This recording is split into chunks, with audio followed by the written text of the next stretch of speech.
नमस्कार दोस्तों, स्वागत है आप सभी का जीएस वेल्थ क्रिएशन चैनल में। मैं आपका दोस्त Gajraj Singh, SEBI NISM certified research analyst. आज से हम एक नई सीरीज की शुरुआत कर रहे हैं जिसमें हम डिस्कस करेंगे फंडामेंटल एनालिसिस को।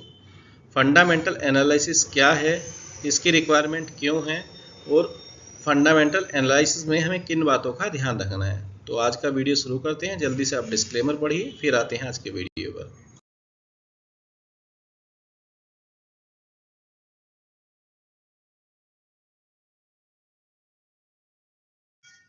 ये फंडामेंटल एनालिसिस एफए एक प्रोसेस है, एक मेथड है जिसके द्वारा हम किसी स्टॉक या किसी कंपनी की ट्रू वैल्यू या फेयर वैल्यू या के इंट्रिंसिक वैल्यू उसको निकालते हैं। उसको निकालने की हमें ज़रूरत क्या है? उसको निकालना हमें इसलिए है कि ताकि हम उस कंपनी का सही वैल्यूएशन पता कर सकें कि वो कंपनी सस्ती है या महंगी है। हम उसमें पोजीशन बनाने जा रहे हैं, उसको खरीदने जा रहे हैं, तो हम उसको कंपेयर करेंगे उसके फेयर वैल्यू से। अगर कंपनी की फेयर वैल्यू उसकी स्टॉक की करंट मार्केट प्राइस के आसपास है या उससे कम है तो हम उसमें बाई पोजीशन बना सकते हैं, क्योंकि वो भी अंडर वैल्यूड है। क्योंकि बाजार जो है over the period of time, जैसे जैसे समय आएगा उसकी फेयर वैल्यू के पास प्राइस जाएगी। अगर उसकी करंट मार्केट प्राइस अभी फेयर वैल्यू से ज़्यादा चल रही है तो बाजार अपने आप को ऑटोमेटिकली करेक्ट करेगा, उसकी प्राइस डाउन होके फेयर वैल्यू के पास आएंगी। और अगर वो अंडर वैल्यूड चल रहा है तो ऑटोमेटिकली उसकी price over period of time में वहाँ तक पहुँच जाएगी। तो अगर वो हमें सस्ता मिल रहा है, अंडर वैल्यूड मिल रहा है, तो हम उस स्टॉक को परचेज कर सकते हैं। और अगर वो हमें महंगा मिल रहा है, अगर उसकी करंट मार्केट प्राइस ज़्यादा है उसकी फेयर वैल्यू से, तो हमें वेट करना है अभी जब तक उसकी प्राइस गिर के उसकी फेयर वैल्यू या ट्रू वैल्यू या इंट्रिंसिक वैल्यू के आसपास नहीं आ जाए। इसको ऐसा समझ लीजिए जैसे हम अपने शरीर की जांच कराते हैं, ब्लड रिपोर्ट कराते हैं, पता करते हैं कि हमारे शरीर में कोई बीमारी तो नहीं है, कोई प्रॉब्लम तो नहीं हो रही है। इसी तरह हम कंपनी की ब्लड रिपोर्ट है ये, हम इससे कंपनी की पूरी फाइनेंशियल हेल्थ, उसका बिजनेस मॉडल, उसका इकोनॉमिक एनवायरनमेंट, जो कंपनी की ग्रोथ के लिए जानना बेहद ही ज़रूरी है। इन सब बातों का पता हम फंडामेंटल एनालिसिस से लगाते हैं। फंडामेंटल एनालिसिस हमें हेल्प करता है ये जानने में कि ये स्टॉक सच में पैसा बनाएगा या सिर्फ इसमें ऐसे ही हवा भरी हुई है, इसकी प्राइस ऐसे ही बढ़ रही है, अंडर वैल्यूड है या ओवर वैल्यूड। फंडामेंटल एनालिसिस इतना मैटर क्यों करता है, उसकी इतनी इंपॉर्टेंस क्यों है? इसलिए है क्योंकि हम अगर कोई कंपनी को इमोशन में आके बाई करना जा रहे हैं तो अगर हम उसका फंडामेंटल एनालिसिस कर लेंगे तो हम सही रिजल्ट पे पहुंचेंगे। हम मार्केट के नॉइज को अवॉइड कर सकते हैं, जिससे हमारी समझ में आ जाएगा कि ये कंपनी अभी खरीदने की स्थिति में है कि नहीं है, अपनी फेयर वैल्यू के पास है कि नहीं है। और इससे हम अपना लॉन्ग टर्म कन्विक्शन बिल्ड कर सकते हैं कि लंबे समय में इस कंपनी का क्या ग्रोथ रहेगी, क्या इसका फ्यूचर प्लान है और क्या ये ग्रोथ हमको दे सकता है, क्या ये हमारे पैसे को मल्टीप्लाई कर सकता है, कंपाउंडिंग कर सकता है। और ये हमें कोई अंडर वैल्यूड स्टॉक है, कोई अंडर वैल्यूड जेम है जो छिपा हुआ है, जो पोटेंशियली मल्टीबैगर हो सकता है, हमारे पैसे को कई गुना कर सकता है, ये आइडेंटिफाई करने में हमारी मदद करता है। और हमें एक पावर देता है कि हम ट्रेडर नहीं, हम इन्वेस्टर हैं। मार्केट के डिप आते हैं तो उनमें भी हम पैनिक सेलिंग नहीं करेंगे, क्योंकि हमें पता है कि आज नहीं तो कल इस शेयर का प्राइस ऊपर जाएगा ही जाएगा, क्योंकि इसकी एक्चुअल प्राइस उतनी है जितना मार्केट ने भी उसको नहीं दिया है। फंडामेंटल एनालिसिस के दो पिलर होते हैं, एक क्वांटिटिव, दूसरा क्वालिटेटिव। जो क्वांटिटिव है उसमें हमारा फोकस एरिया रहता है कंपनी के नंबर्स पर, उसके बैलेंस शीट पर, उसकी फाइनेंशियल परफॉर्मेंस पर। इसमें कुछ रेशियो हम स्टडी करते हैं, जैसे कि ईपीएस हो गया, प्राइस टू अर्निंग रेशियो हो गया, रिटर्न ऑन इक्विटी हो गया, डेट टू इक्विटी हो गया। ये सभी क्वांटिटिव एनालिसिस में आता है। दूसरा है क्वालिटेटिव एनालिसिस। क्वालिटेटिव एनालिसिस में हम उसका बिजनेस स्टडी करते हैं, उसकी बिजनेस की क्वालिटी क्या है, उसकी मैनेजमेंट क्वालिटी क्या है, उसकी फ्यूचर स्ट्रेटेजी क्या है, उसका फ्यूचर प्लान क्या है।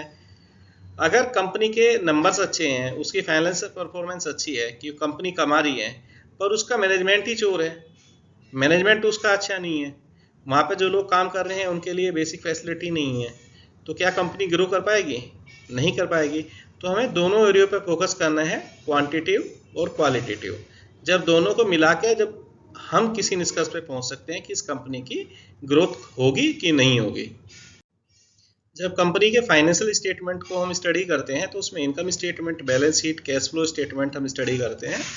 इनकम स्टेटमेंट, उसमें हमें पता चलता है कि कंपनी कितना रिवेन्यू कमा रही है, कितने उसके एक्सपेंसेस हो रहे हैं और कितना वो प्रॉफिट जनरेट कर पा रही है, क्या कमा रही है, कितना खर्चा कर रही है और कितना उसका नेट प्रॉफिट बच रहा है। इससे हमें पता चलता है कंपनी कुछ कमा भी रही है या सिर्फ दिखावा कर रही है।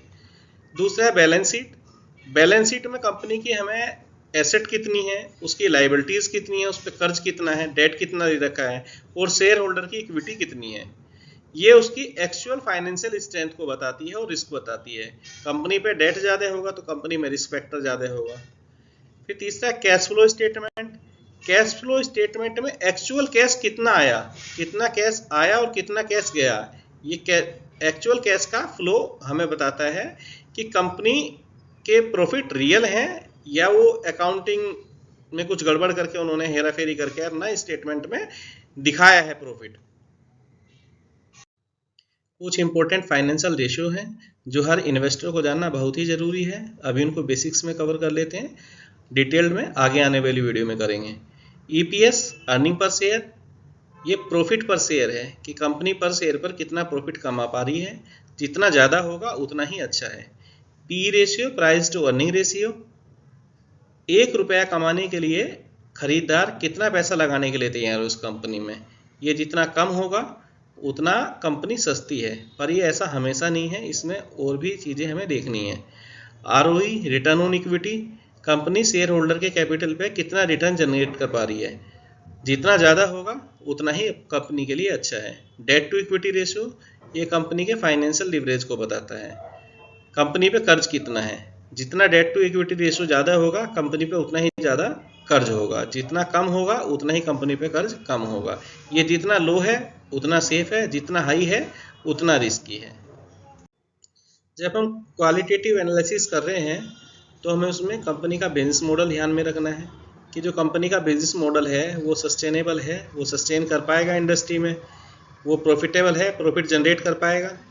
उसकी मैनेजमेंट की क्वालिटी, मैनेजमेंट की क्वालिफिकेशन क्या है, मैनेजमेंट का विजन क्या है, वो अभी से फ्यूचरिस्टिक है कि नहीं, फ्यूचर की सोच के चल रही है कि नहीं, कंपनी के इथिक्स कैसे हैं, वो कर्मचारियों के साथ कैसा बिहेव करती है, जो उन्होंने पुराने प्लान्स थे वो एग्जीक्यूट कर पाए हैं कि नहीं कर पाए हैं, कंपनी की इंडस्ट्री में पोजीशन क्या है, कंपनी लीडर है अपने सेक्टर की या चैलेंजिंग फेस कर रही है या भी अपनी पीएस कंपनी से, अपनी साथ वाली कंपनियों से लैगिंग चल रही है।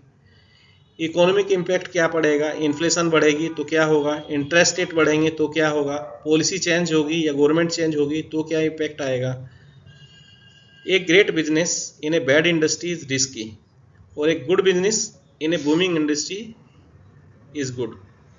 अगर हम कोई ऐसा बिजनेस देख रहे हैं जो इंडस्ट्री बैड है, जिसका सेक्टर चल नहीं रहा है, तो उसमें हमें अपॉर्चुनिटी अच्छी नहीं मिलेगी। अगर कोई सेक्टर बूम कर रहा है तो उसमें कोई कंपनी है, उसमें चलने के चांसेस ज़्यादा रहेंगे। जैसे देखा होगा कभी एनर्जी के स्टॉक भागे जा रहे हैं सारे, या फिर कभी फार्मा के स्टॉक सारे के सारे भागे जा रहे हैं। तो इसी तरह हमें सेक्टर का भी एनालिसिस करना है। अब फंडामेंटल एनालिसिस और टेक्निकल एनालिसिस दोनों में डिफरेंस क्या है। फंडामेंटल एनालिसिस एफए फोकस करता है कंपनी के वैल्यूएशन पे, टेक्निकल एनालिसिस फोकस करता है प्राइस के ट्रेंड पे और उसमें बने हुए पैटर्न्स पे। टाइम होरिजन के हिसाब से देखें, अगर हमें किसी कंपनी में लंबे समय के लिए इन्वेस्ट करना है, लॉन्ग टर्म इन्वेस्टिंग है, तो फंडामेंटल पे ज़्यादा फोकस करना है, और अगर हम शॉर्ट टर्म ट्रेडिंग के लिए कर रहे हैं तो हमें टेक्निकल एनालिसिस पे फोकस करना है। फंडामेंटल एनालिसिस के लिए टूल्स यूज होते हैं हमारे फाइनेंशियल रेशियोज, टेक्निकल एनालिसिस के लिए टूल्स यूज होते हैं चार्ट और इंडिकेटर। फंडामेंटल एनालिसिस का गोल है कंपनी का फेयर वैल्यूएशन निकालना, और टेक्निकल एनालिसिस का हमें प्रिडिक्ट करना है प्राइस मूवमेंट। पास्ट के हिस्ट्री देख के हमें फ्यूचर के मोमेंट को प्रिडिक्ट करना है। तो फंडामेंटल एनालिसिस भी अपनी जगह सही है और टेक्निकल एनालिसिस भी अपनी जगह सही है, दोनों के एरिया अलग अलग हैं। फंडामेंटल एनालिसिस हमें कंपनी निकाल के देगा किस कंपनी में ग्रोथ होनी है, और टेक्निकल एनालिसिस हमें उनमें एंट्री और एग्जिट टाइम से करवा पाएगा। तो इसीलिए हमें दोनों ही जानना जरूरी है। अब step by step fundamental analysis कैसे करेंगे। सबसे पहले तो हमें स्टॉक सिलेक्शन करना है। स्टॉक जब हमने सेलेक्ट कर लिया तो उसके 5 साल की पिछली एनुअल रिपोर्ट लेंगे, उनको स्टडी करेंगे, उसके जितने भी फाइनेंशियल रेशो हैं उनको स्टडी करेंगे। स्टडी करने के बाद में हम उसके जो कंपटीटर कंपनियां हैं उनसे कंपेयर करेंगे। ऐसा हो सकता है कि उसके जो रेशियोज हैं वो सही हों, क्योंकि सेक्टर वाइज रेशियो अलग अलग होता है। किसी कंपनी का पी रेशियो 20 सस्ता है, पर किसी कंपनी का रेशियो 50 किसी सेक्टर में वो भी सस्ता है। तो हमें उसके कंपटीटर से भी कंपेयर करना है उन रेशियो को। फिर उसके मैनेजमेंट को चेक करेंगे कि मैनेजमेंट कैसा है, मैनेजमेंट की क्वालिफिकेशन, मैनेजमेंट की एथिक्स, मैनेजमेंट का विजन क्या है। उसके बाद में उस कंपनी का हम बिजनेस मॉडल समझेंगे कि कंपनी में पैसा कहाँ से आएगा, कंपनी का जो सामान है उसकी सेल्स कैसे होगी, प्रॉफिट जनरेट कर पाएगी कि नहीं कर पाएगी। उसके बाद में हम उस इंडस्ट्री का फ्यूचर इवोल्यूट करेंगे, देखते हैं कि इस इंडस्ट्री में कितना पोटेंशियल है आगे बढ़ने का, ग्रोथ का कितना चांसेस है।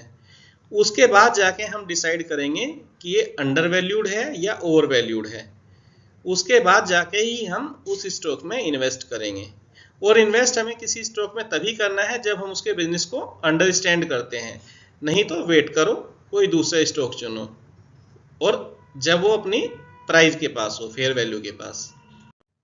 कुछ कॉमन मिस्टेक्स हैं जो अवॉइड करनी है। किसी भी कॉल टिप को ब्लाइंडली फॉलो नहीं करना है।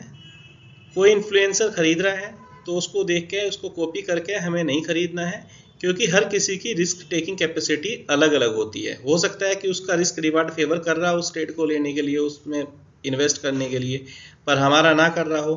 तो हमें अपना रिस्क रिवार्ड पहचानना है, अपनी स्टडी खुद करनी है, अपना एनालिसिस करना है, उसके बाद ही किसी स्टॉक में एंट्री करनी है। कंपनी के डेट लेवल को इग्नोर करना और कैश फ्लो को इग्नोर करना। अगर कंपनी का डेट लेवल हाई है तो कंपनी रिस्की रहेगी, और कैश फ्लो नेगेटिव है तो भी रिस्की रहेगी। तो कैश फ्लो पॉजिटिव होना चाहिए और डेट जितना कम हो उतना अच्छा है। कंपनी के मैक्रो इकोनॉमिक इम्पैक्ट को नहीं चेक करना कि कंपनी किस एनवायरनमेंट में ऑपरेट करती है, उस पर पॉलिसीज चेंज का क्या इम्पैक्ट पड़ेगा, गवर्नमेंट चेंज का क्या इम्पैक्ट पड़ेगा, इंटरेस्ट रेट का इम्पैक्ट क्या पड़ेगा, जीडीपी का क्या फ़र्क पड़ेगा, ग्लोबल फैक्टर का क्या फ़र्क पड़ेगा। ये सब चेक करना ज़रूरी है। और किसी भी बिजनेस को बिना अंडरस्टैंड किए हुए उसमें एंट्री करना, अगर समझ में नहीं आया तो पैसा बिल्कुल नहीं लगाना है। ये मिस्टेक्स हमें अवॉइड करनी है अगर हमें फ्यूचर में पैसा कमाना है, अपना वेल्थ क्रिएशन करनी है तो। सो फाइनली थॉट ये है कि एफए शॉर्टकट नहीं है इसका कोई। हमें इसमें टाइम देना पड़ेगा, स्टडी करना पड़ेगा और अपना माइंडसेट डेवलप करना पड़ेगा। और जब ये डेवलप हो जाएगा तो हमारे अंदर कन्विक्शन आएगा, जिससे कि हम अपना लॉन्ग टर्म वेल्थ क्रिएशन कर सकें, और फिर हम एक वैल्यू इन्वेस्टर बन जाएंगे, ना कि हम एक स्पेकुलेटर कि हम स्पेकुलेट कर रहे हैं कि प्राइस यहाँ जा रही है वहाँ जा रही है। एक वैल्यू इन्वेस्टर तभी बन सकते हैं जब हमें फंडामेंटल एनालिसिस आ जाएगा। आज के वीडियो में बस इतना ही। जो बेसिक आइडिया आज फंडामेंटल एनालिसिस के बारे में डिस्कस किया है, आई होप वो आपको पसंद आया होगा। अगर आपको ये वीडियो पसंद आया है तो लाइक कीजिए, कमेंट्स कीजिए, चैनल को सब्सक्राइब कीजिए और दोस्तों के साथ शेयर कीजिए। मिलते हैं फिर नेक्स्ट पार्ट में।